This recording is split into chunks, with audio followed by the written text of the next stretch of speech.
Dewa medis terkuat. Bab 449. Apakah tidak ada kecap asin di rumah? Saya harus menyiapkan beberapa botol lagi di masa mendatang. Xiao Ziyi mengangkat tangannya dan berkata, "Ayah, aku juga mau ikut membeli kecap." Xiao Chen memutar matanya. "Pergilah. Jangan pikir aku tidak tahu apa yang sedang kau lakukan.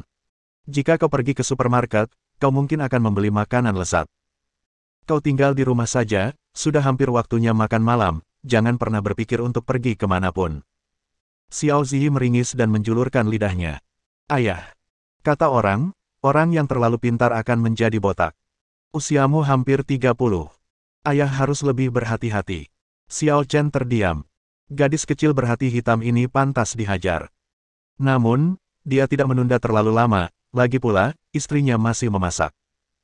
Sambil berjalan menuju gerbang, Xiao Chen menatap langit di kejauhan, di mana awan gelap bergulung-gulung, dia pun tak dapat menahan diri untuk sedikit menyipitkan matanya. Siapa orang ini yang punya momentum seperti itu, datang ke sini untuk menimbulkan masalah? Lalu dia menggelengkan kepalanya. Lupakan saja. Lebih baik tidak datang ke Jiangbei, kalau tidak, jangan salahkan aku karena bersikap kasar. Setelah berkata demikian, dia segera menghilang dari tempatnya. Di sisi lain, Ling Qingsui, setelah membeli tiket, juga pergi ke supermarket terdekat untuk membeli beberapa peta dan kebutuhan sehari-hari. Namun, saat dia tiba di dekat supermarket, tubuhnya tiba-tiba berhenti. Di depannya, dua sosok tengah menatapnya. Ling Qingsui menggertakkan giginya dan berbalik. Di belakangnya, ada tiga sosok yang menatapnya. "Nona Ling, Anda benar-benar pandai berlari. Anda berlari sangat jauh, dan butuh waktu lama bagi kami para saudara untuk menemukan Anda." Ling Qingsui mengepalkan tinjunya. "Apa yang sebenarnya ingin kau lakukan? Keluarga Lingku sudah datang ke bumi.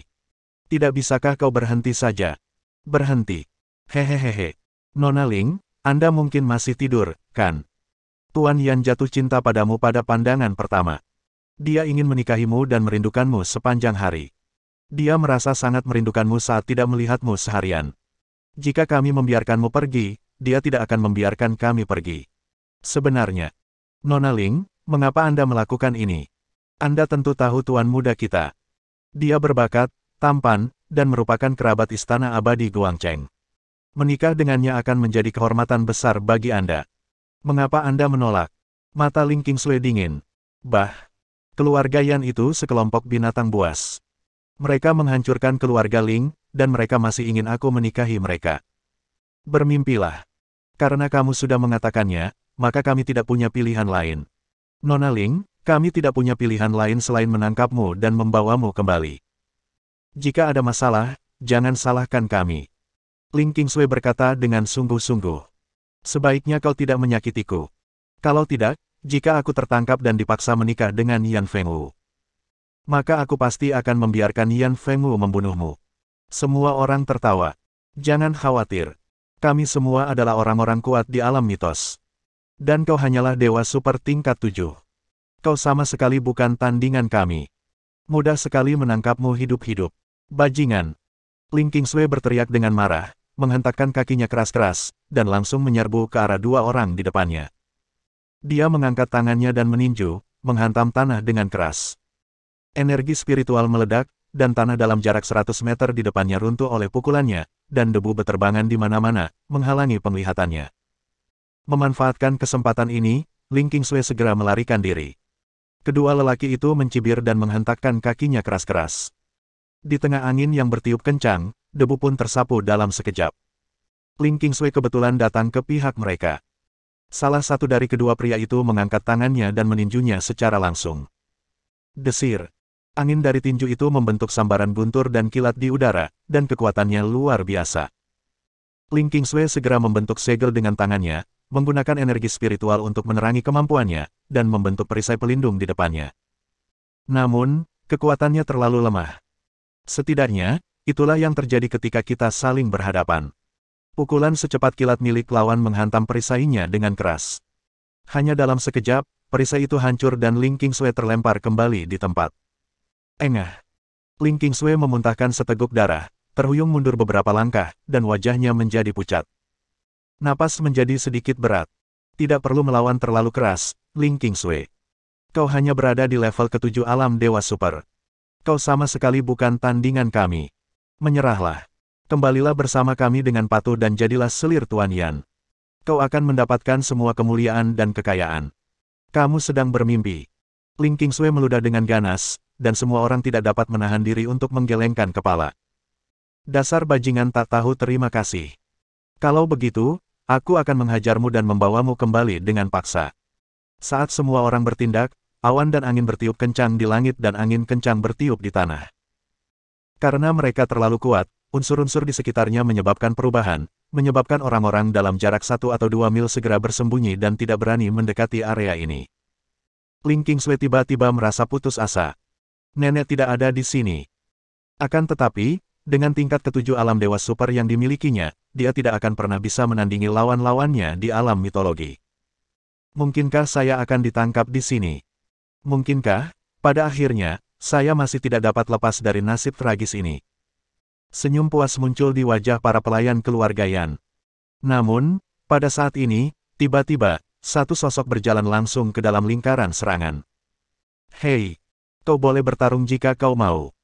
Tapi pergilah bertarung di tempat lain dan jangan membuat masalah di Jiangbei. Ini kampung halamanku. Kalimat sederhana ini langsung mengejutkan semua orang. Xiao Chen. Ling Qingsui membelalakan matanya dan menatap Xiao Chen dengan tak percaya. Bukankah orang ini hanya seorang prajurit tingkat rendah dalam seni bela diri sekuler Jiangbei? Bagaimana dia bisa sampai di sini? Menghadapi momentum begitu banyak master mistis, dia seharusnya tidak berani mendekat sama sekali. Lagi pula, bahkan jika dia mendekat, dia seharusnya tidak memperlihatkan ekspresi sesantai itu di wajahnya. Bagaimanapun juga, mereka adalah beberapa pria kuat yang legendaris. Xiao Chen tidak bisa menahan diri untuk tidak mengerutkan kening. Dia baru menyadari sekarang, bahwa orang yang ingin dihadapi oleh orang-orang kuat mistis ini sebenarnya adalah Ling Qingsui. Tampaknya identitas orang ini memang luar biasa, dan dia dapat menarik master tingkat ini untuk menghadapinya. Ah, kau di sini juga. Karena sopan santun, Xiao Chen dengan enggan menyapa. Ling Qingsui tampak bingung dan berkata, "Apa yang membawamu ke sini?" Xiao Chen berkata dengan acuh tak acuh. "Aku kehabisan kecap asin di rumah. Aku keluar untuk mengambilnya." Setelah jeda sejenak, dia berbicara lagi. "Ngomong-ngomong, karena aku di sini untuk mencarimu, biar kukatakan sesuatu. Kau boleh bertarung jika kau mau. Tapi jangan main-main di Jiangbei. Aku tidak suka jika orang lain main-main di wilayahku. Tentu saja, kau boleh memilih untuk tidak setuju, dan kemudian aku akan membunuh kalian semua. Pikirkan sendiri akibatnya." Bab 450. Perkataan Xiao Chen membuat wajah Ling Qingsui berkedut hebat. Bukankah orang ini terlalu sombong? Dari mana dia mendapatkan rasa percaya diri yang begitu besar? Tahukah kamu, saat ini di hadapan kita ada sekelompok master super tingkat legendaris. Tanda seru. Bahkan aku memiliki kekuatan tingkat ketujuh dari alam Dewa Super. Akan semudah itu membunuh orang sembarangan di sini, seorang seniman bela diri dari dunia sekuler di bumi, seperti membunuh seekor semut kecil. Ling Qingsui menggertakkan giginya. "Xiao Chen, berhentilah main-main dan segera pergi dari sini. Ini bukan tempat yang cocok untukmu tinggal. Orang-orang ini bukan orang yang bisa kau ganggu." Xiao Chen berkata dengan acuh tak acuh. "Bukan itu yang perlu kamu pikirkan. Yang perlu kamu pikirkan adalah jangan membuatku marah." Ling Qingsui begitu cemas hingga dia hampir menghentakkan kakinya. Orang ini, mengapa sepertinya dia tidak ingin berbicara denganku? Apakah dia mengalami keterbelakangan mental? Tidak bisakah dia melihat situasi di hadapannya? Dilihat dari aura yang terpancar dari orang-orang tersebut, dia tidak mungkin memprovokasi mereka begitu saja, kan? Setelah terdiam sejenak, Ling Qingsui tiba-tiba tampak teringat sesuatu. Salah. Kekuatan Xiao Chen terlalu lemah, begitu lemahnya sehingga dia bahkan tidak bisa melihat seberapa kuat kultivasi orang-orang ini. Situasi ini sangat normal. Aku tidak memikirkan hal ini tadi. Karena itu, Xiao Chen terlalu percaya diri dan berani melawan mereka. Mengambil napas dalam-dalam, Ling Qingsui memutuskan untuk tidak menyembunyikannya lagi. Dia mengepalkan tangannya dan berkata dengan sungguh-sungguh. "Xiao Chen, kau tidak tahu. Orang-orang ini bukan orang biasa. Kekuatan mereka telah mencapai alam mistis. Alam mistis adalah sesuatu yang tidak akan pernah bisa kau capai seumur hidupmu. Bahkan, jika aku tidak mengatakannya hari ini, kau mungkin tidak akan pernah mendengar tentang alam ini. Ini adalah wilayah yang hanya dimiliki oleh para dewa sejati. Wilayah ini bukanlah sesuatu yang dapat dengan mudah dilawan oleh seorang praktisi bela diri kecil sepertimu di bumi. Kaisar bela diri kalian hanyalah segerombolan semut kecil dan sampah di hadapan kami. Kami dapat membunuh kalian dengan sekali tamparan. Lalu apa? Xiao Chen bertanya dengan ekspresi acuh tak acuh, menyebabkan wajah Ling Qingsui berkedut lagi. Apa kau tidak mengerti apa yang kukatakan? Kukatakan padamu bahwa kau tidak bisa mengalahkan mereka. Pergi. Kalau tidak, kau akan mati di sini. Oh. Xiao Chen berkata, oh pelan, yang membuat Ling Qingsui benar-benar pingsan. Sudah berakhir, orang ini jelas tidak percaya apa yang kukatakan. Mengapa orang-orang idiot ini harus begitu sombong? Menurut dia itu apa? Siapa dia di depan alam mistis itu? Lupakan saja, aku tidak peduli padamu lagi. Ling Qingsui menghentakkan kakinya karena marah. Dia bahkan tidak bisa melindungi dirinya sendiri sekarang, jadi bagaimana dia bisa melindungi Xiao Chen? Bagaimanapun, dia sudah mengingatkannya. Ini salahnya sendiri kalau dia begitu bodoh sehingga bersikeras tinggal di sini. Ini tidak ada hubungannya dengan bisnisnya sendiri. Orang lain tidak bisa menahan diri untuk tidak mencibir. Hehehehe. Ling Qingsui, tampaknya temanmu tidak hanya bodoh. Itu menarik. Biar aku yang menghadapinya dulu. Dia berani menghalangi jalan kita. Dia benar-benar tidak ingin hidup. Hati-hati, jangan gunakan kekuatan terlalu keras, kalau tidak orang ini akan dipukuli sampai menjadi abu. Jangan khawatir, aku bisa membunuhnya hanya dengan satu kentut. Aku tidak akan menggunakan terlalu banyak kekuatan. Setelah mengatakan itu, pihak lain berjalan ke tempat Xiao Chen, dengan seringai di wajahnya, dan berkata, Anak bumi, harus kukatakan, kamu benar-benar konyol dan imut. Kamu berani bersikap sombong di depan kami. Tahukah kamu? Kamu, seorang sampah. Bagaimana kamu akan mati? Setelah jeda sejenak, dia berbicara lagi. Lupakan saja. Berbicara omong kosong denganmu hanya membuang-buang waktuku. Bagaimana dengan ini? Karena kamu sangat imut, aku akan membiarkanmu mengambil langkah pertama. Kalau tidak, kamu akan mati dengan penyesalan nanti. Ingat, orang yang membunuhmu adalah Yan Chen, murid elit keluarga Yan. Saat dia berbicara, pihak lain sudah berjalan di depan Xiao Chen, berkacak pinggang, berdiri di sana, dan menunggu Xiao Chen bergerak sambil menyeringai. Yang lain tidak bisa menahan senyum dan berkata, Anak ini, Yan Chen, berbuat jahat lagi. Kemampuannya sangat kuat. Jika lawan berani menyerangnya, kekuatan pantulannya saja sudah cukup untuk mengejutkan lawan hingga mati. Anak ini jahat sekali. Dia membiarkan orang lain bunuh diri tanpa melakukan apapun. Hahaha. Wajah Xiao Chen acuh tak acuh, lalu dia berbicara tanpa suara. Kamu yang memintanya. Setelah berkata demikian, dia mengulurkan tangan kanannya dan menyingsingkan lengan bajunya. Senyum sarkastis di mata semua orang menjadi lebih kuat. Lihat, bocah konyol ini benar-benar bertindak. Si idiot ini, apakah dia benar-benar berpikir dia bisa melawan kita?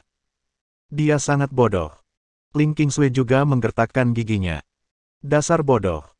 Tidak ada seorang pun yang optimis terhadap Xiao Chen, dan semua orang menganggap Xiao Chen adalah orang yang sangat bodoh. Tetapi pada saat ini, Xiao Chen tiba-tiba mengambil tindakan. Bang! Itu adalah pukulan yang sangat sederhana, tanpa kerumitan apapun. Bahkan dapat dikatakan bahwa anak-anak tidak akan menggunakan tinju sederhana seperti itu ketika berkelahi. Namun, pada saat tinju itu muncul, langit dan bumi tidak punya waktu untuk berubah warna, dan semua energi spiritual tidak punya waktu untuk bergetar. Saat tinju itu perlahan mendarat di tubuh Yan Chen, udara terasa membeku sesaat. Segera setelah itu, terjadi ledakan keras. Ledakan. Hanya dalam sekejap, murid elit keluarga Yan Chen, terlempar menjadi bola abu. Bagus. Itu hanya pukulan biasa yang langsung membunuhnya. Apa? Semua orang yang hadir menggigil hebat dalam sekejap, dan rahang mereka ternganga ke tanah. Bagaimana ini mungkin? Dia adalah master mitologi tingkat kedua. Seorang guru sekuat itu bahkan tidak dapat menahan satu gerakan pun dari Xiao Chen. Persis seperti itu. Begitu saja, ia hancur berkeping-keping hanya dengan satu pukulan. Apakah kamu bercanda? Apakah perlu bersikap berdarah-darah seperti itu? Apakah ini benar atau salah? Apakah mereka sedang bermimpi? Pada saat itu, udara menjadi sunyi senyap. Pada saat ini, Semua orang ketakutan. Pada saat ini, seluruh tempat itu bagaikan kolam kematian. Namun, Xiao Chen, seolah-olah tidak terjadi apa-apa, perlahan menarik tinjunya dan berkata dengan acuh tak acuh. Sudah kubilang jangan bersikap sombong di wilayahku. Tapi aku tidak mau mendengarkan. Pada saat ini, dia melirik orang lain. Meneguk. Pada saat ini, jelas semua orang bisa mendengar suara menelan ludah. Otak semua orang kosong, hanya detak jantung mereka yang semakin cepat dan keringat dingin keluar di dahi mereka. Bersambung.